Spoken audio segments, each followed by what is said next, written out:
गर्भसंस्कार म्हणजे नेमकं काय? तर गर्भसंस्कार म्हणजे त्या प्रत्येक गर्भवती महिलेचं 9 महिन्यांसाठी happy, active, creative, energetic, peaceful, stable, positive आणि कन्सिस्टंट असणं म्हणजे गर्भसंस्कार आहे. म्हणजे संत तुकाराम महाराज म्हणतात ना की शुद्ध बीजापोटी फळे रसाळ गोमटी. तसं बीज शुद्ध असेल तर जन्माला येणारं ते बाळसुद्धा कन्सिव्ह झाल्यानंतर ते टिकणं, राहणं आणि वाढणं या प्रत्येक गोष्टीवरती त्याचा चांगला परिणाम होऊ शकतो. आज जर बघितलं तर आजची लाईफस्टाईल, कारण वंध्यत्व हा खूप मोठा प्रॉब्लेम आज समाजामध्ये पाहायला मिळतो. 10पैकी अगदी 6 लोकांना इन्फर्टिलिटी डिटेक्ट केली जाते किंवा होत आहे. आणि त्यामुळे IVF या प्रकारच्या तंत्रज्ञानाचा वापर करून बाळाला जन्माला घालावं लागतं. खरं तर मी म्हणेन हे दुर्दैव आहे की आई जर का गिवअप केलेली असेल, आई जर का तणावामध्ये असेल, आई जर का रडत असेल, आईनं जर का हरलेली असेल, सायकोलॉजिकली मेंटली ती अस्थिर बनली असेल तर त्याचा खूप मोठा परिणाम बाळावरती होतो. नियोजनाचं उत्कृष्ट उदाहरण म्हणजे छत्रपती शिवाजी महाराज. जन्माला यायच्या आधीच ठरलेलं होतं की नेमकं जन्माला कशासाठी यायचं आहे, जन्माला आल्यानंतर नेमकं काय करायचं आहे, जन्माला आल्यानंतर कोणत्या गोष्टींचं शिक्षण घ्यायचं आहे, इथंपर्यंत कंप्लीट नियोजन जर कोणाचं केलं गेलं असेल तर ते म्हणजे छत्रपती शिवाजी महाराज. जन्माला आलेलं बाळ डिलिव्हरीनंतर जर का गतिमंद, मतिमंद किंवा काही सायकोलॉजिकल किंवा बौद्धिक क्षमता कमी असलेलं जर लाभलं तर तुम्ही दिलेलं best school, best teacher, best tuition त्या बाळाच्या काही कामाच्या आहेत का? बेस्ट बाळ हे डिलिव्हरीनंतर नाही तर डिलिव्हरीच्या आधीच्या 9 महिन्यांमध्ये घडतं. सर मग मला एक सांगा की वाढणारी चिडचिड मुलांमधली किंवा कमी सहनशक्ती ही याची सुरुवात गर्भातूनच होते का? ॲब्सोल्युटली, अगदी 100% मी म्हणेन. जेव्हा आम्ही कार्यशाळा घेतो, कार्यशाळेमध्ये माझा पहिला प्रश्न प्रत्येक कपल असतो आणि तो प्रश्न म्हणजे तुम्हाला बाळ का हवं आहे. आणि हा प्रश्न केल्यानंतर ऑलमोस्ट आजपर्यंत प्रत्येकाच्या चेहऱ्यावरती मला प्रश्नचिन्ह पाहायला मिळतं की अरे हां, प्रत्येक कपलला प्रश्न पडतो की अरे हां, पण बाळ कन्सिव्ह करण्याआधी हा कधी चर्चाच नाही केली. हाय, हॅलो आणि नमस्कार. मी प्रेरणा मोहिते आणि तुम्ही पाहताय तारा न्यूज. एका कुटुंबाचं नाही तर संपूर्ण पिढीचं भविष्य ठरवणारा विषय म्हणजे गर्भसंस्कार.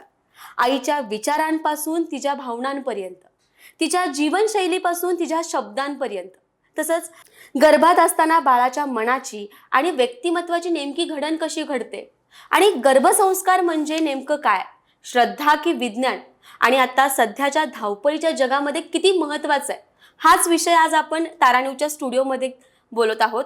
तर आपला हा विषय संवाद साधण्यासाठी आपल्या स्टुडिओमध्ये आले आहेत प्रसिद्ध डॉक्टर विष्णू माने सर. नमस्कार सर. नमस्कार सर, आपण डायरेक्ट प्रश्नाकडेच वळूया. नक्कीच. सर, गर्भसंस्कार म्हणजे नेमकं काय?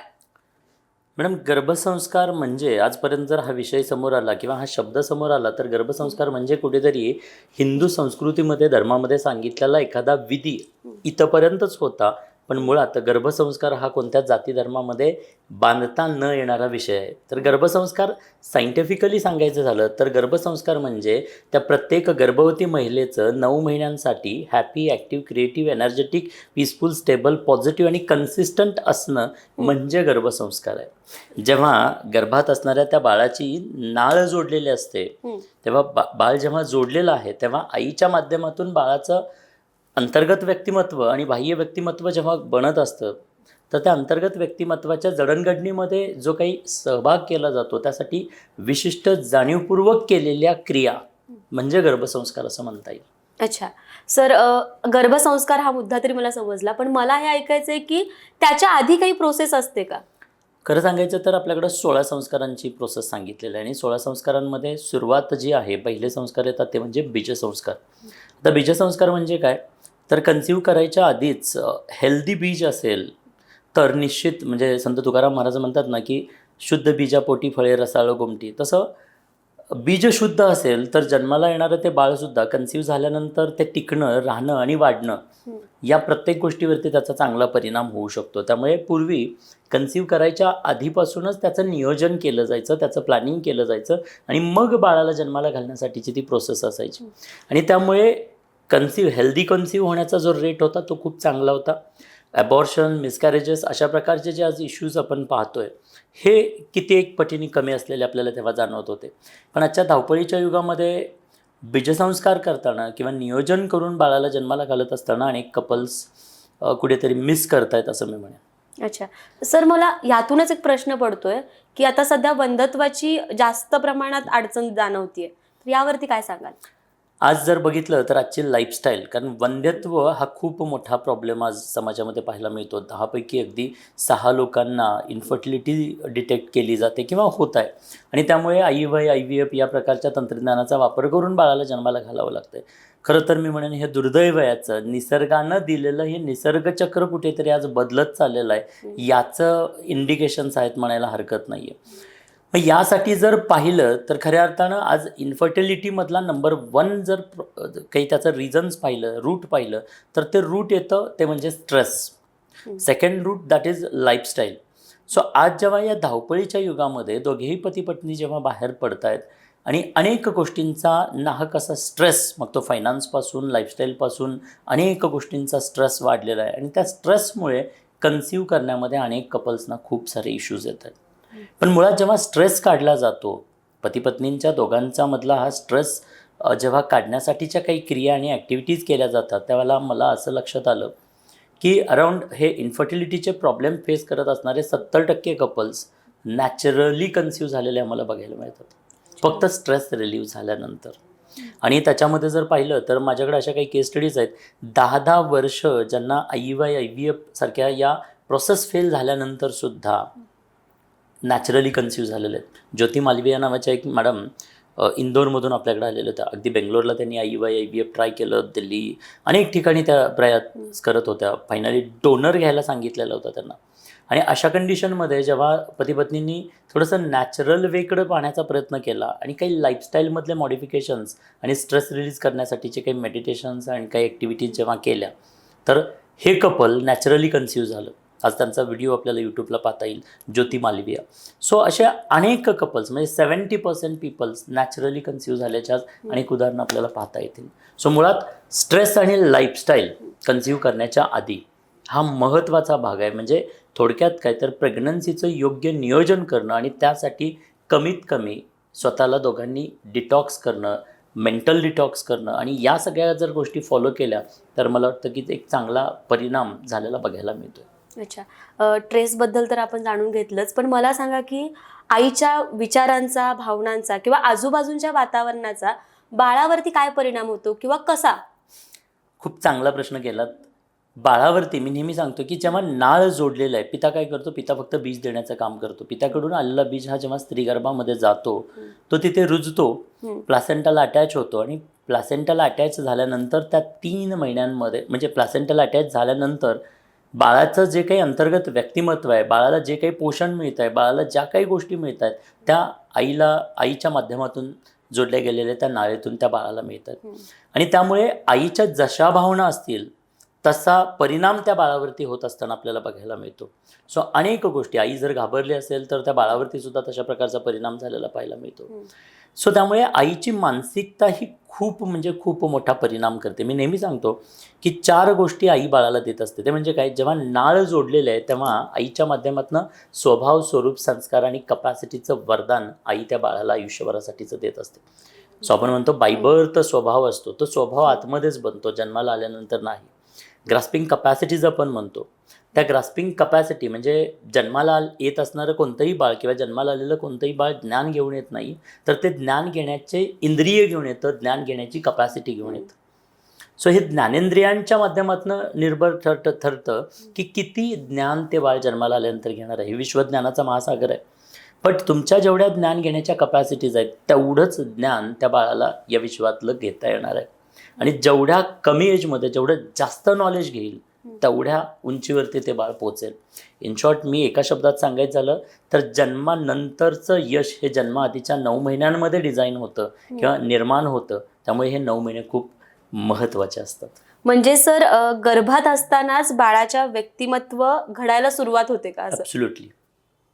ॲब्सोल्युटली. ओके. आणि मला एक सांगा की सहज लोक बोलतात की गर्भात म्हणजे बाळ सगळं ऐकतं, यात किती तथ्य आहे?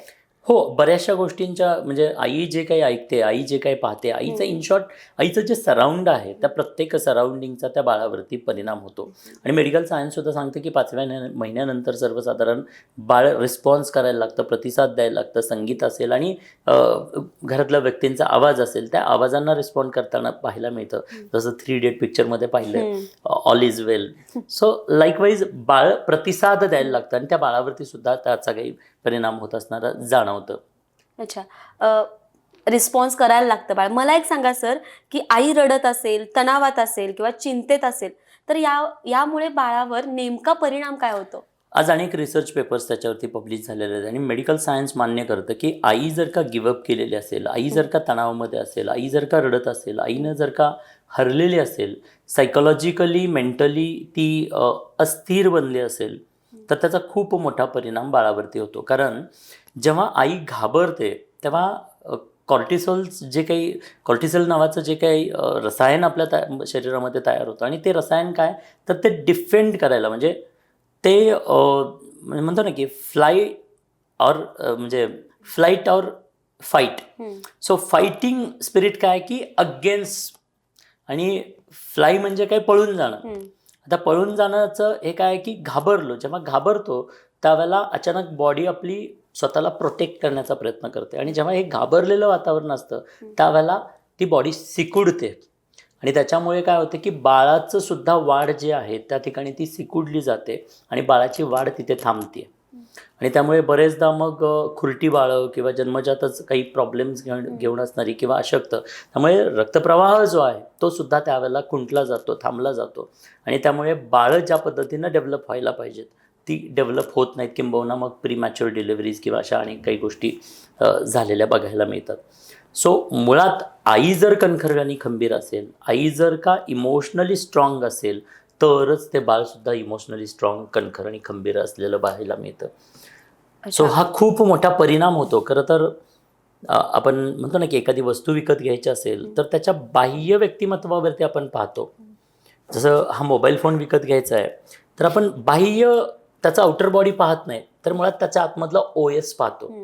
सो जसा या बॉडीमधला OS महत्त्वाचा आहे तसंच जन्माला येणारं बाळ हे फक्त बाह्य बॉडीनं पाहून चालणार नाही आहे, ते सुद्धा अंतर्गतदृष्ट्या एक ऑपरेटिंग सिस्टीम घेऊन येते. जेनेटिकली आईवडिलांकडून त्या बाळाला बाय बर्थ संपूर्ण शरीराचं ऑपरेशन्स करणारं त्या आतमधलं सॉफ्टवेअर ते बाळ घेऊन येतं.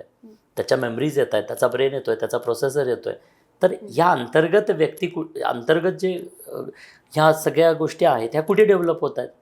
ह्या आधीच गर्भात असताना डेव्हलप होत आहेत आणि म्हणून याची डेव्हलपमेंट होत असताना आई घाबरलेली असेल, आई गिवअप केलेली असेल तर याच्या डेव्हलपमेंटला कुठेतरी स्टॉप लागतो आणि ती डेव्हलपमेंट जशी व्हायला हवी तशी होत नाही आणि मग कुठेतरी त्याचा परिणाम त्या बाळाला आयुष्यभर भोगावा लागतो. म्हणजे हे 9 महिने नुसतेच नाही आहेत, 9 महिन्यांमध्ये जे काही मिळणार आहे चांगल्या आणि वाईट गोष्टी त्याचं परिणाम हा बाळाला ते आयुष्यभर भोगावं लागणार आहे, सोसावं लागणार आहे. म्हणजे चांगल्या गोष्टी केल्या, गर्भसंस्कार आपण म्हणतोय तर मुळात जाणीवपूर्वक मुद्दामहून तुम्ही जेव्हा चांगल्या गोष्टी करता त्यावेळेला निश्चितच त्याचा काही चांगला परिणाम आयुष्यभर त्या बाळामध्ये पाहायला मिळेल. आणि न केल्या या पद्धतीनं स्ट्रेस, रडणं किंवा घाबरलेपणा असेल तर त्याचाही त्या बाळाला आयुष्यभर त्या गोष्टी सहन कराव्या लागणार आहेत. म्हणजे या उदाहरणातनं खरं तर प्रत्येक गर्भवती महिलेनं किंवा कपलनं थोडंसं जागरूकपणे या गोष्टींकडे पाहणं गरजेचं आहे. अनावधानांमध्ये किंवा गोष्टींचं गांभीर्य माहिती नसल्यामुळे बरेचदा कळत नकळत अशा असंख्य चुका अनेक कपल्सकडून होत असतात किंवा आत्ताच्या ज्या युवती आहेत किंवा गर्भवती महिला आहेत ज्या या नवीन पिढीमधल्या आहेत आणि त्यांना बरेचदा या गोष्टींचा अवेअरनेस नाही आहे आणि अजाणतेपणे ऑफिसमधलं वर्क करत असताना किंवा अनेक काही गोष्टी घरातल्या सांभाळत असताना गोष्टीचं गांभीर्य माहिती नसल्यामुळे हा 9 महिन्यांचा पिरियड ज्या पद्धतीनं सेलिब्रेट केला गेला पाहिजे तो सेलिब्रेट न करता कुठेतरी स्ट्रेस आणि आळस, कंटाळा आणि रडण्यामध्ये घालवला जातो. सर मला एक सांगा की गर्भधारणा मनापासून झाली नसेल म्हणजे अनवॉन्टेड प्रेग्नेन्सी तर याच्यामुळे बाळाच्या विकासावरती परिणाम होतो का किंवा भावनिक विकासावरती परिणाम होतो का? त्याच्यावरती 2 गोष्टी मी सांगेन. पहिली गोष्ट तर मी नेहमी सांगतो की pregnancy should be bye choice not by chance. आज जेव्हा मी कार्यशाळा घेतो कार्यशाळेमध्ये माझा पहिला प्रश्न प्रत्येक कपल असतो आणि तो प्रश्न म्हणजे तुम्हाला बाळ का हवं आहे. आणि हा प्रश्न केल्यानंतर ऑलमोस्ट आजपर्यंत प्रत्येकाच्या चेहऱ्यावरती मला प्रश्नचिन्ह पाहायला मिळतं की अरे हां, प्रत्येक कपलला प्रश्न पडतो की अरे हां, पण बाळ कन्सिव्ह करण्याआधी हा कधी चर्चाच नाही केली की नेमकं बाळ का हवं आहे. सो आज जन्माला येणारी बाळं बहुतांश वेळेला ती बाय चान्स जन्माला येत आहेत, नॉट बाय चॉईस. सो मुळात इथे ती चॉईस असली पाहिजे, दोघांचा निर्णय असला पाहिजे, दोघांची निवड असली पाहिजे आणि त्यासाठीच ते बीजसंस्कार, की तिथून ती सुरुवात. फक्त मानसिक ॲक्सेप्टन्स नाही तर शारीरिक ॲक्सेप्टन्ससुद्धा तिथे असला गेला पाहिजे आणि तिथून या गोष्टींची सुरुवात झाली पाहिजे. आणि तशी सुरुवात जर झाली असेल तर निश्चितच ते कपल मेंटली आणि फिजिकली प्रिपेअर होऊन नियोजन करून त्या बाळाला जन्माला घालत आहे. आणि अशा पद्धतीने नियोजन जर केलं असेल तर निश्चितच आईचं एन्व्हायरमेंट, आईचा हॅपीनेस, आईचं एन्थुझियाझम, त्या वडिलांचा एन्थुझियाझम हा निश्चितच पॉझिटिव्ह आणि खूप चांगला राहणार आहे. पण असं नॉर्मली आपल्याकडं होत नाही. आपल्याकडं काय होतं, मी नेहमी सांगतो की आज भारतामध्ये 80,000 बाळं जन्माला येतात, पण ही 80,000 बाळं दररोज जन्माला येत आहेत. प्रत्येक पालकाची अपेक्षा असं काय असते की माझं येणारं बाळ हे सर्वगुण संपन्न, हुशार, बुद्धिमान असं असावं. पण माझा प्रश्न असतो की 80,000पैकी अगदी कालही बाळं जन्माला आले असतील, त्या 80,000पैकी किती बालकं त्या आईवडिलांच्या एक्सपेक्टेशनप्रमाणे सर्वगुण संपन्न, हुशार, बुद्धिमान, भारतरत्न किंवा ऑलिम्पिक विनर बनत आहेत? तर अगदी हाताच्या बोटावरती मोजण्या इतपत सुद्धा नाहीत. याचा अर्थ काय की आमचं एक्सपेक्टेशन प्रत्येक आईवडिलांचं आहे, बट ते एक्सपेक्टेशन रियालिटीमध्ये यावं यासाठीच्या कृती मात्र आमच्याकडं शून्य आहेत. आणि त्याचं कारण काय, कारण मुळात बाळाला जन्माला घालत असताना म्हणजे या कपलांचं काय, काही पतिपत्नींचं बरेचदा नियोजन नाही आहे. त्या बाळाला जन्माला घालण्यासाठीची ती मानसिकता नाही आहे. म्हणजे अनावधानानं कन्सिव्ह झाल्यानंतर कन्फ्युजन स्टेटमध्ये पहिल्यांदा खरं तर हे कपल असतात की पुढं कंटिन्यू करायचं का नाही करायचं. आणि मग कन्फ्यूज स्टेटमध्ये बरेचदा त्या स्त्रीची मानसिकता नसेल तरी पण मग दुसऱ्या पार्टनरची मानसिकता आहे म्हणून मग ते कॅरी केलं जातं. मग बरेचदा ते ओझं म्हणून जर तुम्ही कॅरी करत असाल तर कुठेतरी त्याचा तर बॉन्डिंग, अटॅचमेंट आणि त्या बाळाच्या डेव्हलपमेंटवरती निश्चित परिणाम झालेला बघायला मिळतो. इथे एक उत्कृष्ट उदाहरण मी देऊ इच्छितो. नियोजनाचं उत्कृष्ट उदाहरण म्हणजे छत्रपती शिवाजी महाराज.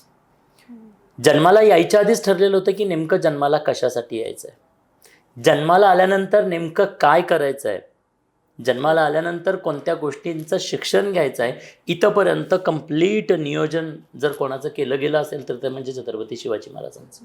सो छत्रपती शिवाजी महाराज म्हणजे ज्या परिस्थितीमध्ये, ज्या कालावधीमध्ये, ज्या पद्धतीनं जन्माला आले आणि जन्माला आल्यानंतर त्यांचं जे काही कर्तृत्व निर्माण झालं तर त्याचं परिपूर्ण श्रेय हे माता पित्याला जातं, राष्ट्रमाता जिजाऊ माँसाहेबांना जातं. सो नियोजन करून जर का छत्रपती शिवाजी महाराजांसारखं उत्तुंग व्यक्तिमत्व घडवता येत असेल तर मला वाटतं की यस, निश्चितच या नियोजनाचा, प्लॅनिंग करून बाळाला जन्माला घालण्याचा खूप चांगला परिणाम त्या बाळांमध्ये पाहायला मिळतो आहे. आज गेल्या 6 वर्षांपासून गर्भसंस्कारांची ही चळवळ आम्ही सुरू केलेली आहे आणि पाहायला मिळतं की आज जवळजवळ 35,000 बाळं जन्माला आलेले आहेत.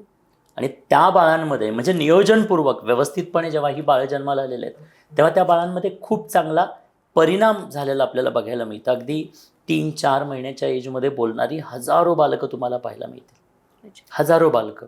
काही व्हिडिओज आपण डिस्प्ले करूयात की एवढ्या कमी एजमध्ये ही बालकं कशी बोलत आहेत. बोल ओ ओ, बोल ओ ओ ओ, बोलते ती ओ बोल ओ तोड असा करेल. ओ, बोल ओ. आता ओम म्हणायचं हा आपण.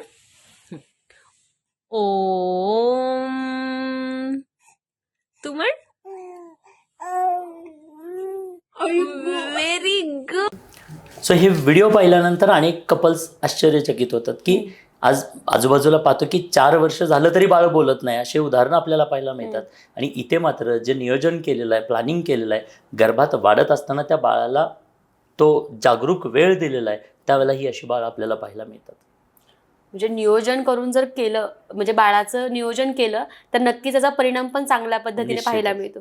सर, मला सांगा की आत्ताची जी लाईफस्टाईल आहे की म्हणजे मोबाईल असू दे, जॉब, स्ट्रेस, या सगळ्या गोष्टींमुळे गर्भसंस्कार करणं कठीण झालंय असं वाटतंय का? नाही, मी म्हणेन आजच्या काळात गर्भसंस्कार करणं आता खूप सोपं झालं आहे. कारण डिजिटल तंत्रज्ञान आल्यामुळे घर बसल्या गर्भसंस्कार करतायत. मुळात गर्भसंस्कारांबद्दल आपल्याकडे एक मिसकन्सेप्शन असलेलं मला जाणवलं. बरेचदा मलाही विचारलं जातं की सर गर्भसंस्कार आम्हाला ऑफलाईन करायचे आहेत. हम्म. माझा प्रश्न असतो की मुळात गर्भसंस्कार हा एक दिवस किंवा एका दिवसाच्या कार्यशाळेमध्ये किंवा 2 दिवसांच्या कार्यशाळेमध्ये करता येत नाहीत. कार्यशाळेमध्ये गर्भसंस्कारांचं नॉलेज मिळेल तुम्हाला एका दिवसाच्या, एका तासाच्या, वॉट एव्हर, किंवा महिन्यातून एकदा गर्भसंस्कारांचा क्लास होतो. महिन्यातून एकदा गर्भसंस्कार नाही होऊ शकत, बिकॉज बाळ महिन्यातून एकदा वाढत नाही आहे, बाळ 2 दिवसात वाढत नाही आहे. तर कंप्लीट 9 महिने 9 दिवस हे बाळ गर्भामध्ये वाढत असतं. त्यामुळे गर्भसंस्कार ही विधी 9 महिने 9 दिवसांची आहे. ती दररोज करायची विधी आहे. आणि हे दररोज जर करायचं असेल आणि गर्भवती महिलेला जर का एखाद्या ऑफलाईन सेंटरला येऊन करायला सांगितलं तर ते शक्य आहे का? तर नाही आहे. आणि म्हणूनच टेक्नॉलॉजीमुळे आज गर्भसंस्कार करणं खूप सोपं झालेलं आहे. आज ॲपच्या माध्यमातून जे काही म्युझिक्स ऐकायचे असतात, काही मेडिटेशन्स करायचे असतात, काही ॲक्टिव्हिटीज करायच्या असतात, तर त्या तुम्ही घर बसल्या बसल्या करू शकताय. प्रेग्नन्सीबद्दल जे मेडिकल नॉलेज आहे ते एक्सपर्टच्या माध्यमातून वेगवेगळ्या सेशन्समधून घर बसल्या बसल्या घेऊ शकता. जसं मी सांगतो की गायनेकॉलॉजिस्टकडे जेव्हा या गर्भवती महिला जातात तेव्हा त्या गायनेकॉलॉजिस्टला तुमच्यासाठी देण्यासाठी 2 तासांचा वेळ नाही आहे, कारण त्यांना अजून भरपूर साऱ्या लोकांना चेक करायचं आहे.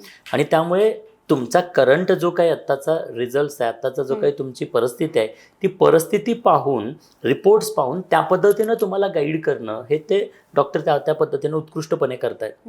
बट त्याच्या व्यतिरिक्त जसं उदाहरणार्थ आता लॅक्टेशन म्हणूयात किंवा लेबर मॅनेजमेंट म्हणूयात, अशा अनेक विषय आहेत, अनेक गोष्टी आहेत की ज्याचं ज्ञान आजच्या या गर्भवती महिलेला असणं गरजेचं आहे. पूर्वीच्या काळी घरात असणाऱ्या म्हणजे एकत्रित कुटुंब पद्धती होत्या, घरात असणाऱ्या आजी आणि जे काही वयस्कर लोक असायचे त्यांच्या माध्यमातून अनेक गोष्टींचं मार्गदर्शन मिळायचं. पण आता मात्र ती परिस्थिती नाही आहे. आता छोट्या छोट्या गोष्टीला महिला नडलेल्या पाहायला मिळतात. अगदी 5 बदाम खायचे का नाही खायचे इथंपर्यंत म्हणजे महिला कन्फ्यूज आहेत. मग फिश करी खायची का नाही खायची, म्हणजे एकदम सिली डाऊट्स आजच्या या गर्भवती महिलेला पडलेले आहेत. आणि प्रश्न येतो काय, फक्त डाऊट नाही तर ते विचारायचे कोणाला, आणि ते विचारण्यासाठी मी दररोज माझ्या गायनेकॉलॉजिस्टकडे नाही जाऊ शकत आहे. मग अशा ठिकाणी हे जे काही ऑनलाईन प्लॅटफॉर्म्स तयार झालेले आहेत, या प्लॅटफॉर्मच्या माध्यमातून अशा छोट्या छोट्या प्रत्येक गोष्टींचं उत्तर तुम्हाला घर बसल्या मिळणं आता सोपं झालेलं आहे. आणि दररोजच्या दररोज जे काही ट्रॅकर्स असतात, ॲक्टिव्हिटीज असतात, वेगवेगळ्या गोष्टी दिलेल्या असतात, ॲपमधून, ऑनलाईनच्या सेशनच्या माध्यमातून किंवा काही ग्रुप्स, कम्युनिटीज असतात, त्या कम्युनिटीच्या माध्यमातून तुम्हाला प्रत्येक गोष्टींचं क्षणाक्षणाला अपडेट मिळत राहतो. क्षणाक्षणाला तुमच्या तुमच्या वेळेनुसार अगदी सहजपणे, म्हणजे 10-10, 15-15 मिनिटांच्या या ॲक्टिव्हिटीज असतात.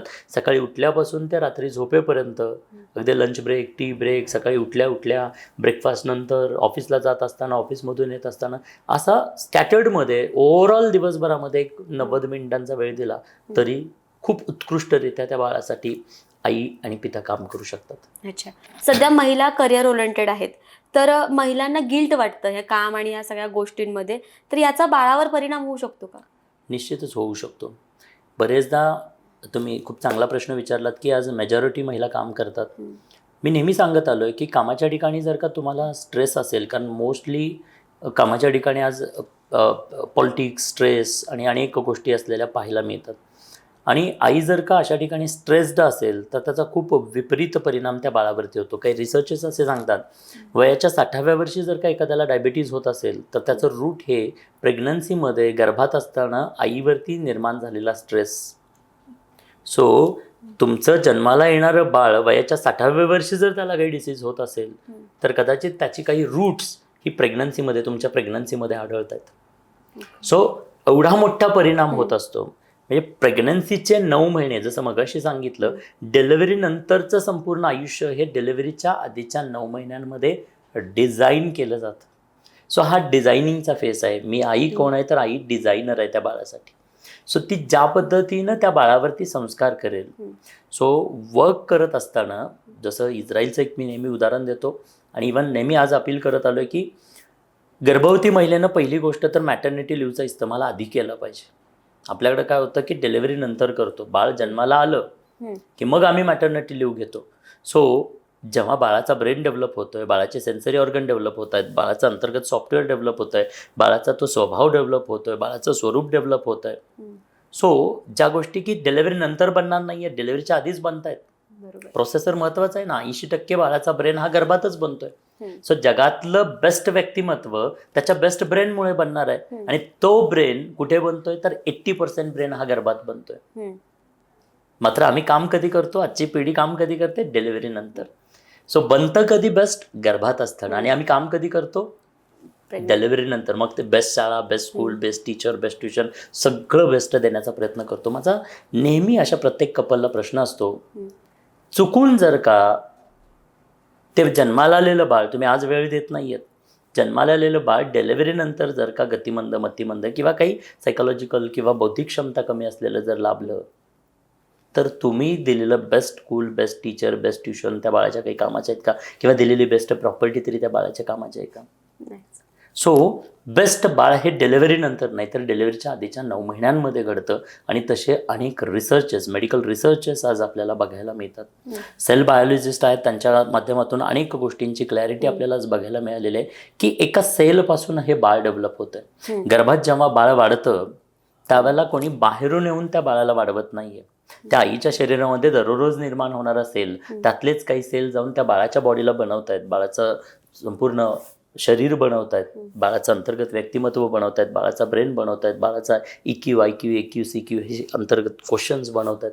सो इथे जेव्हा हे सगळं बनतं त्यावेळेला फोकस केला गेला पाहिजे. आणि म्हणून मॅटर्निटी लिव्हचा इस्तेमाल हा आधी केला पाहिजे. किंबहुना जर तुम्हाला कामाच्या ठिकाणी स्ट्रेस होतोय, प्रचंड प्रेशर आहे, प्रचंड तणाव आहे, तर असा जॉब सोडला पाहिजे. करिअर जे म्हटलात तर मला वाटतं की आजच्या या गर्भवती महिलेला खूप मोठं करिअर करण्याची संधी आहे. करिअर कसं तर 400 वर्षापूर्वी अशीच एक स्त्री निर्णय घेते, निश्चय करते, 9 महिन्यांचा हा वेळ त्या गर्भात वाढणाऱ्या बाळाला देते. आणि ते बाळ जेव्हा हिंदवी स्वराज्य संस्थापक बनतं तर ती आई आज 400 वर्षानंतर सुद्धा जिवंत आहे. सो एवढं मोठं करिअर करण्याची संधी आहे. जर हा 9 महिन्यांचा वेळ तुम्ही तुमच्या बाळासाठी इन्व्हेस्ट केलात तर हे बाळ तुमच्यासाठीच काहीतरी या जगासाठी प्राऊड असेल. पण सर काही कारणास्तव नाही सुट्टी घेतायत किंवा नाही जॉब हे करतायत, तर अशा वेळी प्रेग्नेन्सीमध्ये गर्भसंस्कार कसं करावे त्या महिलेने? पहिली गोष्ट तर मी सांगितलं की तिथलं वातावरण जर चांगलं असेल तर अगदी डिलिव्हरीपर्यंत जॉब केलाच पाहिजे. मी त्याला डिनाय करत नाही. कारण मी आज प्रत्येक पॉडकास्ट किंवा माझ्या सेमिनार्समधून सांगत असतो की इस्रायलमधला रिसर्च सांगतो. इस्रायल जर आज पाहिलं तर भारताच्या तुलनेत 1% लोकसंख्या असणारा देश आहे. म्हणजे आज आपण 146 करोड लोकसंख्या असणारा देश झालो. जेव्हा ऑलिम्पिक होतात त्यावेळेला आपल्याला लक्षात येतं की आपण कुठे आहोत, बौद्धिक क्षमतांच्या बेसिसवरती किंवा बाकीच्या आपल्या कपॅसिटीच्या बेसिसवरती. पण इस्रायल जर पाहिला तर अवघी 1% लोकसंख्या असणारा हा देश पण आज जगावरती राज्य करतोय म्हटलं तर वावगं ठरणार नाही. आणि याचं कारण काय? त्याचं कारण डॉक्टर स्टीफन रिप यांनी त्यांच्या रिसर्चमध्ये सांगितलं आहे. ते कारण हे सांगतात की आज इस्रायल एवढ्या यशाच्या शिखरावरती याचं कारण की तिथे जन्माला येणारं प्रत्येक बाळ हे जन्मजातच हुशार आणि बुद्धिमान बनून जन्म घेत आहे. कारण की तिथली प्रत्येक गर्भवती महिला 9 महिन्यांसाठी गर्भात वाढणाऱ्या त्या बाळासाठी प्रीनेटल डेव्हलपमेंटचा प्रोटोकॉल फॉलो करते. आता हा प्रीनेटल डेव्हलपमेंटचा प्रोटोकॉल म्हणजे काय तर आपल्या भाषेत ती गर्भसंस्कार करते.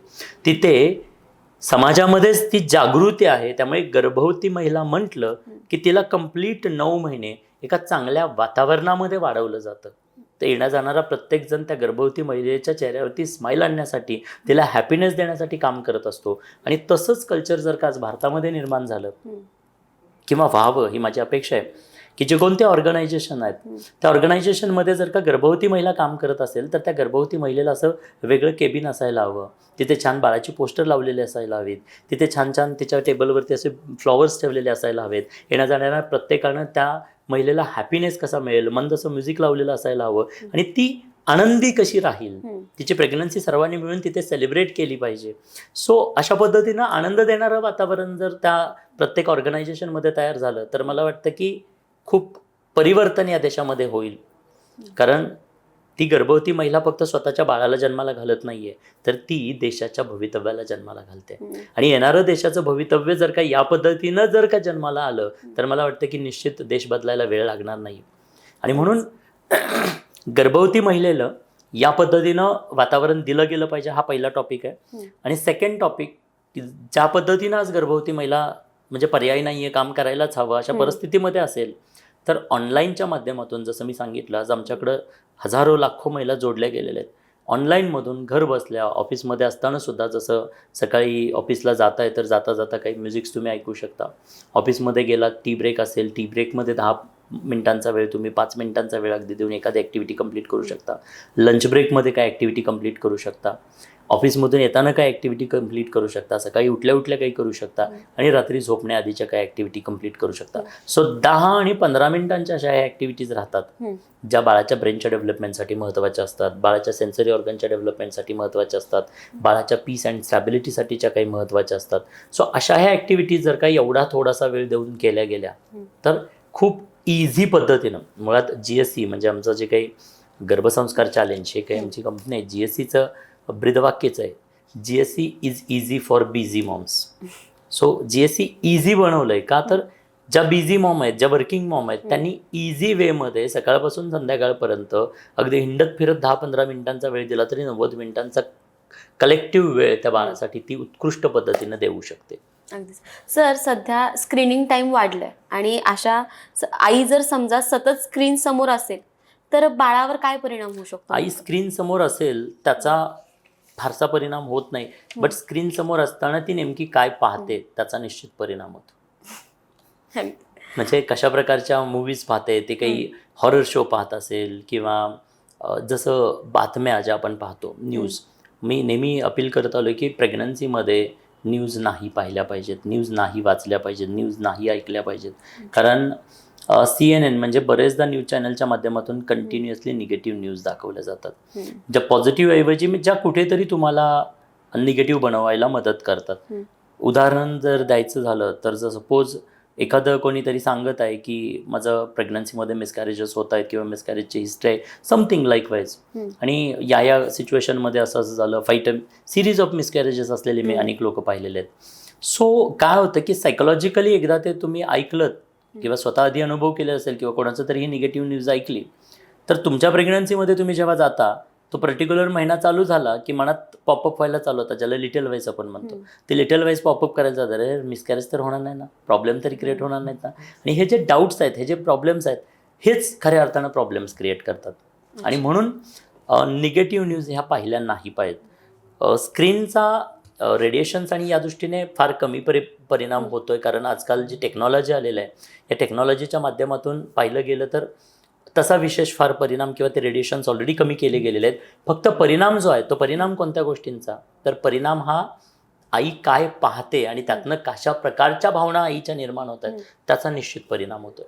अच्छा सर, मग मला एक सांगा की वाढणारी चिडचिड मुलांमधली किंवा कमी सहनशक्ती ही याची सुरुवात गर्भातूनच होते का? ॲब्सोल्युटली, अगदी 100% मी म्हणेन. कारण काय असतं की बाळ जर पीसफुल आणि स्टेबल हवं असेल तर आईसुद्धा पीस आणि स्टॅबिलिटीकडे असली पाहिजे.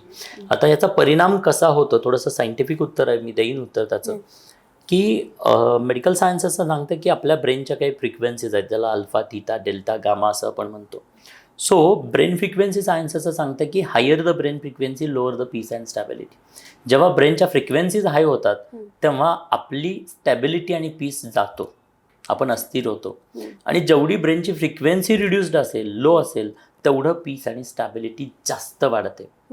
सो आई प्रेग्नन्सीमध्ये जर का पीसफुल आणि स्टेबल असेल तर बाळ निश्चितच पीसफुल आणि स्टेबल असलेलं बघायला मिळतं. माझ्याकडे एक केस स्टडी आहे. आमच्याकडं GSCला जोडली गेलेली एक आई, खरं तर अनेक वर्ष त्यांनी प्रेग्नन्सी टाळली.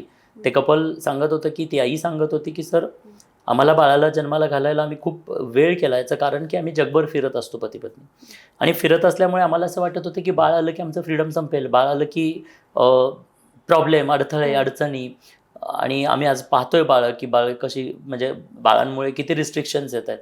आणि या सगळ्या थॉटला घेऊन आम्ही प्रेग्नन्सी अवॉइड केली. बट मातृत्व अनुभवायचं आहे आणि त्यासाठी आम्ही आता कन्सिव्ह करणार आहोत. आणि सुरुवातीलाच ते वर्कशॉप अटेंड करत होते, त्यांनी ते अटेंड केलं, त्यांना खूप सारी क्लॅरिटी मिळाली, निर्णय घेतला, कन्सिव्ह झाले, बाळाला जन्म दिला. आणि जन्म दिल्यानंतर ती आई इंटरव्ह्यूला आलेली तेव्हा सांगत होती की सर, आता माझं बेबी, म्हणजे निहिरा त्या मुलीचं नाव आहे, ते सांगत होते की सर, माझी मुलगी आत्ता निहिरा 20 महिन्यांची आहे आणि 20 महिन्यांच्या एजमध्ये 45 फ्लाईट, 19 देश आणि 3 कॉन्टिनेंट आम्ही फिरून आलोय तिला घेऊन. आणि कसलाही त्रास नाही. आमचं बाळ एवढं कोऑपरेटिव्ह, एवढं काम, एवढं सपोर्टिव्ह, एवढं पीसफुल आणि स्टेबल आहे. We are literally enjoying our motherhood, enjoying our parenthood. So how it happens, कारण आईनं या काही गोष्टी 9 महिन्यांसाठी केल्या. आई पीसफुल स्टेबल राहिली, त्याच्यासाठीचे काही असणारे पर्टिक्युलर म्युझिक्स, पीस आणि स्टॅबिलिटीसाठी म्युझिक्स आईनं ऐकले पाहिजेत, ज्याचा बाळासाठी, बाळाच्या कामनेसाठी ॲज वेल ॲज आईच्या स्थिरतेसाठी खूप चांगला फायदा होतो. ब्रेन फ्रिक्वेन्सीज रिड्यूस व्हायला खूप फायदा होतो.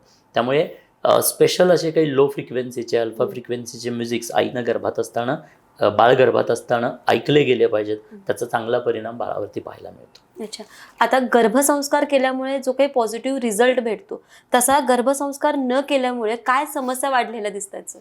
सी, आज जर पाहिलं तर आमच्याकडे एक निकिता बोदाडे नावाच्या MD पीडियाट्रिक डॉक्टर आहेत. प्रेग्नन्सी प्लॅनिंगपासून त्या आमच्याकडे जोडलेल्या होत्या. त्या सांगतायत की सर, आज आम्ही एवढ्या बाळांना चेक करत असतो, त्या सांगतात 10 पैकी 6 बाळं आम्हाला ADHD, ऑटिझम, गतिमंद, मतिमंद अशा प्रकारचे इश्यूज असलेले बघायला मिळतात. 4-4 वर्ष झालं तरी बाळ बोलत नाही अशी बाळं आपल्याला पाहायला मिळतात. सो हा जो काही परिणाम वाढतोय याची 2 कारणं आहेत. पहिली गोष्ट तर अनअवेअरनेस अबाउट दिस 9 मंथ. 9 महिने हे निसर्गानं दिलेले आहेत, स्त्रीला 9 महिने निसर्गानं दिलेले आहेत. सो नेचरला जर हवं असतं तर आज मागितलं उद्या पण देऊ शकलं असतं. 9 महिन्यांचा हा वेटिंग पिरियड काळ कशासाठी दिलेला आहे? अगदी घरात तो आंबा तोडून आणला तरी तो पिकण्यासाठीचा काही काळ दिलेला आहे, बरोबर ना? बरोबर. कोणत्याही गोष्टीचा एक क्युरिंग टाइम असतो तयार होण्याचा. सो तो जो काही नेचरनं दिलेला काळ आहे, तो जर का आपण प्रॉपर वेमध्ये वापरला नाही, त्याच्याकडे जर दुर्लक्ष केलं तर निश्चितच आपल्याला अपरिपक्व असं काहीतरी भेटणार आहे. त्यासाठी त्या 9 महिन्यांकडे वेळ दिलाच पाहिजे. न दिल्यानं आज अनेक समस्या वाढलेल्या बघायला मिळत आहेत. मग ते इन्फर्टिलिटीपासून ते अगदी बाळांमध्ये असणारे हे विविध आजार, ADHDचा आजार प्रचंड प्रमाणामध्ये वाढत चाललेला आहे. आणि त्याचं कारण काय की आज प्रत्येकाच्या हातात मोबाईल फोन्स आहेत, प्रत्येक गर्भवती महिला हाय फ्रिक्वेन्सीजना एक्सपोज्ड आहे आणि अनेक काही परिणाम आहेत. सो विपरीत परिणाम आपल्याला अनेक प्रचंड प्रमाणामध्ये बघायला मिळत आहेत. सो एक गोष्ट सांगेन की गर्भसंस्कार केल्यानं कोणतंही नुकसान होत नाही, पण न केल्यानं मात्र प्रचंड नुकसान होऊ शकतं.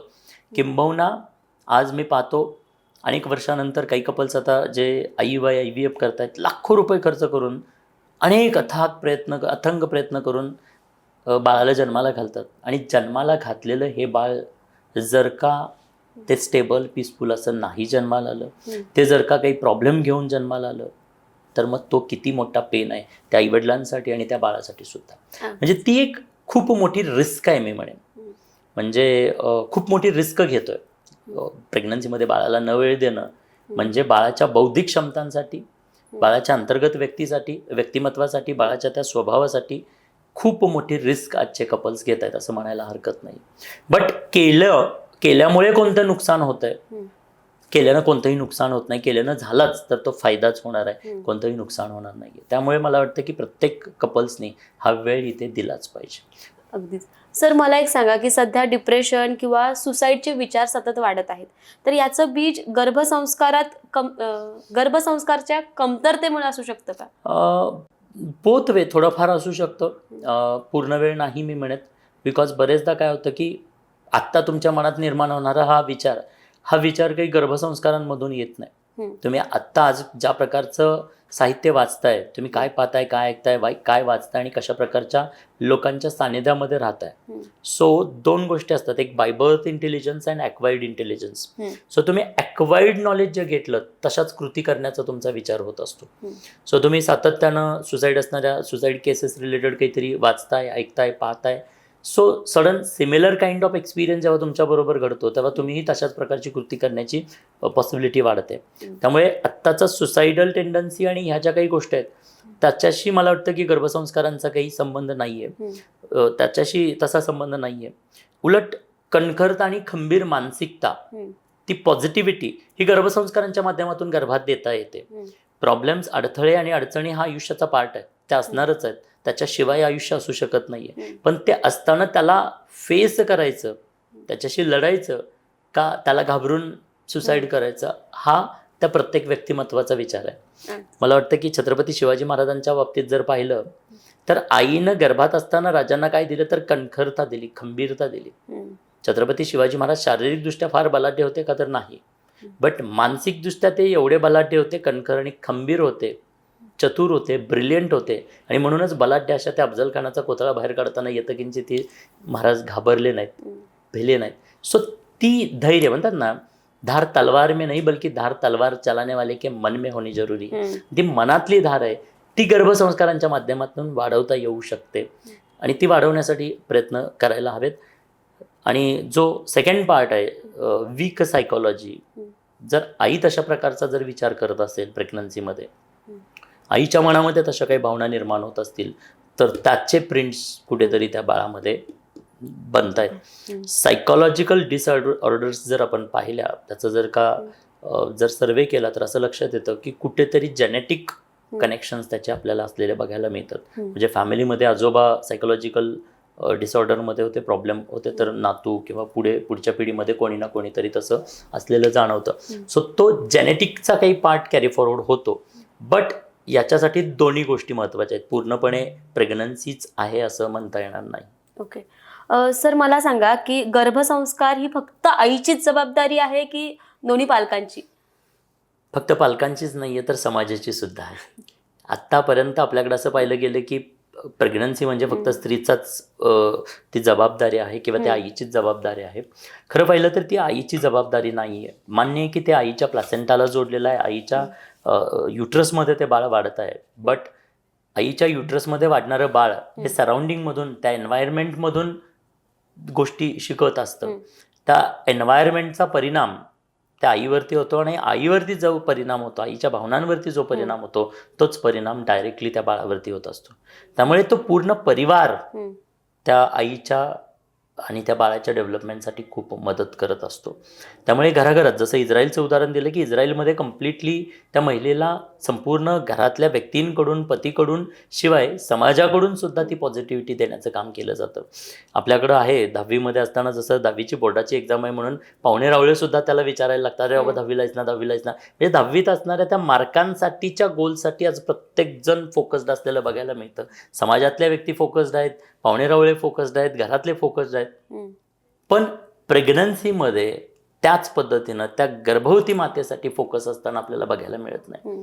सो ते फोकस असला पाहिजे. पतीचा रोल निश्चित आहे, कारण पत्नीच्या आयुष्यात जर सपोर्टिव्ह रोल या 9 महिन्यांमध्ये कोणाचा आहे. सी, प्रेग्नन्सीमध्ये कन्सिव्ह केल्यानंतर हार्मोनल इम्बॅलन्सेस होणार आहेत, ती तशीही सफर करणार आहे. सायकोलॉजिकल डिसऑर्डर ती आतमधून फाईट करते आणि अशा वेळेला तिला जर का तो पॉझिटिव्ह सपोर्ट पतीकडून मिळाला, इनलॉजकडून मिळाला, संपूर्ण त्या एन्व्हायरमेंटमधून मिळाला, ज्या ऑर्गनायझेशनमध्ये काम करते तिथून मिळाला, तर मला वाटतं की ही स्त्री खूप उत्कृष्ट अशा समाजाला म्हणजे जन्माला घालू शकते. अच्छा, मला सांगा सर की मगाशी समाज आणि बाकीच्या सगळ्या गोष्टींबद्दल बोलला, तर यामध्ये वडिलांची भूमिका, म्हणजे ते त्या बाळाशी संवाद कसे साधू शकतात किंवा आजी आजोबांची काय भूमिका असू शकते या गर्भसंस्कारामध्ये आणि किती महत्त्वाची आहे? आम्ही आज जेव्हा एवढे आमच्याकडे हजारो लाखो कपल जोडले गेलेले आहेत. सो आजी आजोबा, वडील हे अनेक ॲक्टिव्हिटी करत असताना आम्ही इन्व्हॉल्व करतो. इव्हन असलेलं बाळ, कदाचित एक ऑलरेडी बाळ असतं, तर त्या बाळासहित सर्वांना मी त्या प्रेग्नन्सी सेलिब्रेशनसाठी इन्व्हॉल्व करतो. सो एकत्रितपणे अनेक काही, जसं आता गर्भसंवाद आहे, सो त्या बाळाशी आईनं बोलायचं असतं, बेबी टॉक करायचा असतो, पिता त्या बाळाशी बोलत असतो, गर्भावरती म्हणजे हात ठेवून पिता काही बोलत असतो. सो त्या पद्धतीनं आजी आजोबा त्या आईला काही मशाज देत असतात किंवा काही पॉझिटिव्ह गोष्टी देत असतात. सो लाईकवाईज अशा काही पॉझिटिव्ह एन्व्हायरमेंट निर्माण करणाऱ्या, पॉझिटिव्ह व्हायब्रेशन निर्माण करणाऱ्या, जसं आपण दिवाळी सेलिब्रेट करताना दिव्यांचा तो सण आहे, एक घरातलं वातावरण उजळून निघालेलं असतं, एक पॉझिटिव्हिटी असते, तशी पॉझिटिव्हिटी या प्रत्येकानं तिथे देण्याचं काम केलं गेलं पाहिजे. पित्याचे 2 रोल आहेत. पित्याचा पहिला रोल आहे तो म्हणजे डायरेक्ट, तो म्हणजे बीज देण्याचा रोल. सो एकदा बीज दिलं की पित्याचा डायरेक्ट रोल संपतो, पित्याचा रोल सुरू होतो तो इनडायरेक्ट रोल. डायरेक्ट रोल त्यानंतर फक्त आईचा आहे. म्हणजे उदाहरणार्थ काही डाएट करायचं आहे, आईनंच करून चालणार आहे. पिता आणून देण्याचं काम इनडायरेक्ट रोल आहे पित्याचा, तो पित्यानं केला गेला पाहिजे. त्याचबरोबर असे इनडायरेक्ट अनेक रोल आहेत की आईला चांगलं केअर करणं असेल, हॅपीनेस देणं असेल, तिचं एन्व्हायरमेंट चांगलं करणं असेल, अगदी ते बेडरूम दोघांनी मिळून सजवणं असेल, लॉजिकल ब्रेनच्या डेव्हलपमेंटसाठी म्हणून काही लॉजिकल ॲक्टिव्हिटीज करणं, क्रिएटिव्ह टास्क करणं, क्रिएटिव्ह ब्रेनच्या डेव्हलपमेंटसाठी म्हणून ते क्रिएटिव्ह टास्क करणं, अशा अनेक गोष्टी एकत्रित पती पत्नी करू शकतात. इव्हन मी म्हणेन की पहिल्यांदा पती पत्नी एका गोलवरती एकत्रित येत आहेत. आजपर्यंत लग्नानंतर हे अनोळखी 2 व्यक्ती एका घरात आल्या बट एका दिशेनं प्रवास करण्याचा हा पहिला योग त्यांच्या आयुष्यातला असू शकतो. दोघेही वेगवेगळ्या ऑर्गनायझेशनमध्ये काम करत असतील, बट आज जेव्हा प्रेग्नन्सी असते तेव्हा प्रेग्नन्सीमध्ये हे दोघं बाळासाठीचं उत्कृष्ट गोल डिझाईन करून त्या पद्धतीनं फोकस करून प्रत्येक गोष्टीचं नियोजन करून दोघं एकत्रित आपल्या त्या बाळाला वाढवू शकतात. ज्या पद्धतीनं राष्ट्रमाता जिजाऊ माँसाहेब आणि शहाजीराजांनी छत्रपती शिवाजी महाराजांना वाढवलं, कारण प्रत्येक गोष्टीचं नियोजन केलं गेलेलं होतं. अगदी तसंच आज हे पती पत्नी या येणाऱ्या बाळाच्या गोलसाठी या पद्धतीनं काम करू शकतात, ज्याच्यामुळे पती पत्नीमधला बॉन्ड खूप उत्कृष्ट होईल, आई सायकोलॉजिकली खूप स्टेबल होईल आणि निश्चितच आई सायकोलॉजिकली स्टेबल झाली तर बाळ खूप उत्कृष्ट बनणार आहे. नक्कीच. सर मला सांगा की आईला एखादं व्यसन असेल तर त्याचा गर्भावर नेमका काय परिणाम होऊ शकतो? खूप मोठा परिणाम होतो. बाळामध्ये असणारी म्हणजे गतिमंद मतिमंद अशा प्रकारची बाळं जन्माला येतात. मग अल्कोहोल असेल, स्मोकिंग असेल, त्याच्यामुळे काय होतं की बाळाला जो रक्तप्रवाह होतो नाळेच्या माध्यमातून तो कुठेतरी रिस्ट्रिक्ट केला जातो आणि त्याच्यामुळे बाळाची जी वाढ हवी आहे ती होत नाही. इतकंच काय तर जसं आता शिसाचं प्रमाण मध्यंतरी ते मॅगीमध्ये शिसा आढळलं अशा प्रकारची आपली न्यूज होती. सो शिसं हे गेलं तर त्याचाही परिणाम बाळाच्या बौद्धिक क्षमतांवरती होतो. सो डायरेक्टली व्यसनाधीनतेमुळे बौद्धिक क्षमतेवरती बाळाचा खूप मोठा विपरीत परिणाम होतो आणि म्हणून व्यसनाधीनता ही अवॉइडच केली गेली पाहिजे आणि ती प्रेग्नन्सीमध्येच नाही आहे तर प्रेग्नन्सी कन्सिव्ह करायच्या आधीपासून काही महिन्यांपासून ती बंद असली पाहिजे. अच्छा, तुम्ही म्हणाला की सर आई आणि वडील दोघांची भूमिका महत्त्वाची आहे. आईचं व्यसन असणं ही चुकीचीच गोष्ट आहे, पण वडिलांचं व्यसन सुद्धा बाळावर परिणाम करू शकतं. येस, बीज पतीकडून जातोय. सो पित्याकडून जेव्हा बीज जातो तेव्हा त्या बीजामध्ये सुद्धा काही गोष्टी कॅरी फॉरवर्ड होणार आहेत. त्यामुळे आधी जे बीजसंस्कार म्हणतो की ॲटलिस्ट बॉडी 90 दिवसांमध्ये डिटॉक्स होते आपण म्हणतो, त्यामुळे ॲटलिस्ट 90 दिवस आधींपासूनच ती शुद्धता मनाची आणि शरीराची असली पाहिजे. अगदीच. सर मिसकॅरेज गर्भसंस्काराशी संबंधित आहे का? डायरेक्टली नाही बट इनडायरेक्टली हो. डायरेक्टली नाही म्हणजे काय, मिसकॅरेजेस होण्यासाठीचे डायरेक्टली अनेक रिझन्स आहेत. अनेक म्हणजे त्याच्यासाठीचे भरपूर सारे प्रॅक्टिकल फिजिकल म्हणजे एक्झर्शन्स असतील आणि या सगळ्या गोष्टी, ते एक रिझन झालं. आणि सेकंड रिझन जे की थोडंफार सायकोलॉजिकल रिझन आहे की सायकोलॉजिकली जर मनामध्ये लिटल व्हॉइसेस बसलेले असतील तर त्याचाही विपरीत परिणाम होतो. मेन म्हणजे तो छोटासा पार्ट आहे सायकोलॉजिकली, बट फिजिकल लेवलला जास्त त्याचा इम्पॅक्ट झालेला बघायला मिळतो. म्हणजे आईची असणारी स्ट्रेंथ, आईची असणारी हेल्थ, आईचं लाईफस्टाईल, पित्याचं लाईफस्टाईल, या सगळ्या गोष्टी इथे मॅटर करतात. अच्छा, सर मला विचारायचं आहे की गर्भपातानंतर महिलांनी मानसिकदृष्ट्या स्वतःला कसं सावरलं पाहिजे असं वाटतं? आता या ठिकाणी खरं तर हार्मोनल इम्बॅलन्सेस होत असतात आणि त्याच्यासाठीचं पुन्हा बॅलन्सिंग करून घेणं स्वतःला. मग त्यासाठी म्हणजे जे एन्डॉर्फिन्स आणि जे काही हॅपी हार्मोन्स आहेत ते निर्माण होण्यासाठी डेफिनेटली आईनं एक्सरसाइज करणं, त्यासाठीच्या काही मेडिटेशन्स करणं, पॉझिटिव्ह गोष्टी ऐकणं, अशा काही कृतींच्या माध्यमातून स्वतःला त्या निगेटिव्ह फेजमधून बाहेर काढणं. एक्सरसाइज हा खूप चांगला पर्याय आहे ज्याच्यामध्ये चांगले हॉर्मोन्स बॉडीमध्ये निर्माण होतात आणि त्याचा चांगला परिणाम आपल्या ओव्हरऑल व्यक्तिमत्वावरती झालेला बघायला मिळतो. त्यामुळे फक्त मिसकॅरेजेस नंतरच नाही तर डिलिव्हरीनंतर सुद्धा जो पोस्टपार्टम डिप्रेशनचा भाग आपल्याला बघायला मिळतो, त्यासाठी म्हणून महिलेनं तिथे एक्सरसाइज करत राहणं, मेडिटेट करत राहणं खूप महत्त्वाचं आहे. अच्छा, सर मला सांगा संगीत, मंत्र किंवा वाचन, सकारात्मक संवाद यामागचं विज्ञान नेमकं काय आहे? संगीताचं मी विज्ञान सांगितलं की संगीताच्या माध्यमातून काय होतं, संगीत किंवा मंत्र दोन्हीच्या माध्यमातून काय निर्माण होतं. मंत्र म्हणजे काय तर त्या तरंग आहेत, त्या फ्रिक्वेन्सीज आहेत.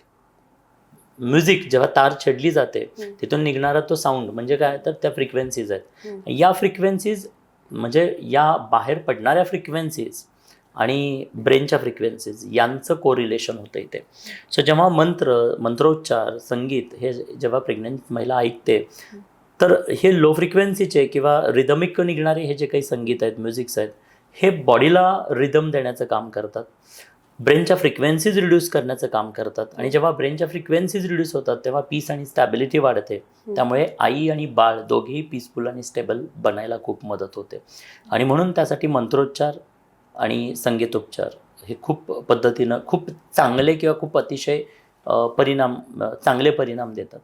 अच्छा सर, मला सांगा की सर्वात सोपा आणि प्रभावी गर्भसंस्कार कोणता आहे? सर्वात मी जसं मगाशीच सांगितलं की गर्भसंस्कार हा एकदा करायची ॲक्टिव्हिटी नाही आहे, तर ती 9 महिने दररोज करायची ॲक्टिव्हिटी आहे. आणि दररोज करण्यासाठी ज्या बाळाच्या महत्त्वाच्या गोष्टी तयार होत आहेत त्या प्रत्येकासाठी वेगवेगळ्या ॲक्टिव्हिटीज सांगितल्या गेलेल्या आहेत. ब्रेनसाठीच्या ॲक्टिव्हिटीज वेगळ्या आहेत, अंतर्गत व्यक्तिमत्व स्वभाव बनतोय त्यासाठीच्या ॲक्टिव्हिटीज वेगळ्या आहेत, त्या बाळाच्या ग्रास्पिंग कपॅसिटीज बनत आहेत, सेन्सरी ऑर्गन्स बनत आहेत त्यासाठीच्या ॲक्टिव्हिटीज वेगळ्या आहेत. सो जसे डोळे बनत आहेत तर डोळ्यांचं बनणं जेव्हा 9 महिन्यांमध्ये सुरू आहे त्यावेळेला आई ज्या काही ॲक्टिव्हिटी करते त्याचा परिणाम त्या डोळ्यांसाठी चांगला होऊ शकतो, कानांसाठी चांगला होतो, ब्रेनसाठी चांगला होतो. जे शार्पनेस म्हणतो, चतुर बिरबल आपण म्हणतो, ते चतुरता कशावरती डिपेंड राहते? ब्रेनवरती डिपेंड राहते. सो राईट ब्रेन आणि लेफ्ट ब्रेनच्या मधले जे काही न्यूरल फ्लेक्स कनेक्ट होतात, न्यूरल पाथ जो बिटवीन राईट ब्रेन लेफ्ट ब्रेनच्या मध्ये बनतो त्याच्यावरती निर्भर राहतं की प्रोसेसिंग स्पीड बाळाचं कसं असणार आहे. सो अशा वेगवेगळ्या कृत्या आहेत ज्या वेगवेगळ्या गोष्टींसाठी केल्या जातात. सो त्या पद्धतीनं ओव्हरऑल एक 90 मिनिटांचा वेळ अशा वेगवेगळ्या ॲक्टिव्हिटी करण्यासाठी, मग त्याच्यामध्ये योगा इन्क्लूड आहे, तुमचं मेडिटेशन इन्क्लूड आहे, ऑक्सिजनचा पुरवठा म्हणजे प्राणायाम इन्क्लूड आहे. तर अशा अनेक गोष्टी आहेत ज्या दररोज सातत्यानं 9 महिन्यांमध्ये केल्या तर त्याचा खूप चांगला परिणाम. मुळात ब्रेन चांगला हवा आहे तर ब्रेनसाठीच्या काही ॲक्टिव्हिटी करायला 1 तासाचा वेळ दररोज दिलाच पाहिजे, तर तो ब्रेन उत्कृष्ट बनणार आहे. अगदीच सर, आपण आता शेवटाकडे येताना मला विचारायचं आहे, जर एखाद्या जोडप्याला आदर्श पालक व्हायचं असेल तर गर्भधारणेपासून अशा कोणत्या 3 गोष्टी पाळणं गरजेचं आहे असं वाटतं? पहिली गोष्ट तर त्यांचं लाईफस्टाईल, ज्याच्यामध्ये आचार विचार आणि आहार या गोष्टींवरती काम केलं गेलं पाहिजे. शारीरिक एक्सरसाइज त्यांचे असले पाहिजे, दोघेही मेंटली आणि फिजिकली फिट असले पाहिजेत, आहार चांगला असला पाहिजे. आणि तिसरी गोष्ट म्हणजे झोप खूप चांगली असली पाहिजे दोघांची. सो आणि दोघांचं बॉन्डिंग म्हणजे नियोजनपूर्वक प्रत्येक गोष्ट केलेली असायला हवी. जर नियोजन केलेलं असेल तर प्रवास खूप सुखकर होतो आणि प्रवासाचा आनंदही घेता येतो. आणि नियोजन नसेल तर अपघात, संकट, अडथळे आणि अडचणी येतातच येतात. म्हणून प्रत्येक गोष्टीचं नियोजन केलं पाहिजे. आणि आयुष्यात जसं आज आपण पाहतोय की 10-12 बालकांना जन्माला घालत नाहीये, 1 किंवा 2च बाळाला जन्माला घालतो. मग 1 किंवा 2च बाळ जन्माला येत असेल तर मला वाटतं की त्यावेळेला पूर्णपणे तो वेळ त्या बाळासाठी या पती पत्नींनी जागरूकपणे इन्व्हेस्ट केला गेला पाहिजे. आज बाळाला वेळ दिला तर भविष्यात बाळाला कोणती संपत्ती देण्याची गरज नाहीये. म्हणजे म्हणतात ना, चांगली संपत्ती का चांगली संतती. तुम्हाला चांगली संतती हवी असेल तर गर्भसंस्कार करायलाच हवेत, आणि चांगली संपत्ती हवी असेल तर मी म्हणेन बाळाचा विचारही करू नका. कारण विनाकारण बाळाला जन्माला घालून जन्माला आल्यानंतर त्या बाळाला समाजाचे आणि या सगळ्यांचे गोष्टींचे धक्के खायचे आहेत. त्या बाळाला खरं तर त्रास देणार आहोत आपण जन्माला घालून. सो नियोजनपूर्वक जर का व्यवस्थित वेळ देऊन जन्माला घातलं तर हे बाळ त्या आईवडिलांसाठी, या देशासाठी, समस्त मानवजातीसाठी, या विश्वासाठी प्रेरक ठरू शकतं. आणि मला असं वाटतं की प्रत्येक आज बाळाला जन्माला घालू इच्छित असणाऱ्या प्रत्येक कपलनं या पद्धतीनं हे पूर्णपणे गर्भसंस्कारांचं ज्ञान जाणून घेणं, तो वेळ गर्भातल्या बाळाला देणं ही आज काळाची गरज बनलेली आहे. आई फक्त स्वतःच्या बाळाला जन्माला घालत नाही आहे, खऱ्या अर्थानं आई ही परिवर्तनाला जन्माला घालते. मी नेहमी म्हणतो कि अगर देश को बेहतर बनाना है तो पहले इस देश की हर गर्भवती माँ को बेहतर बनना होगा, और छत्रपति शिवाजी महाराज जी जैसी ग्रेट संतान को पाना है तो पहले हर माँ को जिजा माँ बनना होगा. कारण जिजाऊ जन्माला आल्याशिवाय शिवबा कधीच बनणार नाही. अगदी सर, धन्यवाद सर, तुम्ही आज आमच्या तारा न्यूजच्या स्टुडिओमध्ये आलात आणि खूप छान पद्धतीने आणि सोप्या भाषेत तुम्ही माहिती सांगितलात. जर चांगली पिढीचं भविष्य घडवायचं असेल तर गर्भसंस्कार किती महत्त्वाचे आहेत हे अगदी सोप्या भाषेत सांगितल्याबद्दल मी तारा न्यूजच्या वतीने तुमचे धन्यवाद मागते. थँक्यू, मला निमंत्रित केल्याबद्दल थँक्यू. मी जे आपले दर्शक आहेत त्यांनाही सांगेन की आज ही काळाची गरज आहे. ओघाओघामध्ये आजचं नवीन कपल्स आहेत ते बाळाला जन्माला घालायलाच नाहीत म्हणतायत. सो मातृत्व हा प्रत्येक स्त्रीच्या आयुष्यातला किंवा कपलच्या आयुष्यातला महत्त्वाचा घटक आहे. आणि त्यामुळे या पद्धतीनं जर का नियोजन करून बाळाला जन्माला घालत असेल तर ते येणारं प्रत्येक बाळ हे त्या पालकांसाठी, आईवडिलांसाठी, देशासाठी प्राऊड आणि प्राईड असणार आहे. त्यामुळे थोडंसं हा अवेअरनेस पसरला पाहिजे. आपली ही संस्कृती आहे, आपलं हे कल्चर आहे. इस्रायलसारखा देश जर आपल्या देशामध्ये या गर्भसंस्कारांची विधी फॉलो करून देशाला एवढ्या उंचीवरती घेऊन जाऊ शकत असेल तर ज्या देशात हजारो वर्षांपासून ही विधी सांगितली गेली त्या देशात ही विधी फॉलो केली गेली पाहिजे. येणारा तुमचा वंशाचा दिवा उत्कृष्ट बनायचा असेल, भारताचं म्हणजे भवितव्य घडायचं असेल तर मला वाटतं की निश्चित प्रत्येकाने या व्हिडिओला म्हणजे जे प्रेग्नन्सी प्लॅन करतायत, प्रेग्नंट आहेत अशा प्रत्येकांपर्यंत जरूर शेअर करा. तुम्हाला आजचा हा पॉडकास्ट कसा वाटला जरूर कमेंटमध्ये कळवा. निश्चित आम्ही तुमच्या प्रश्नांची उत्तरं देऊयात. धन्यवाद. Thank you so much. धन्यवाद.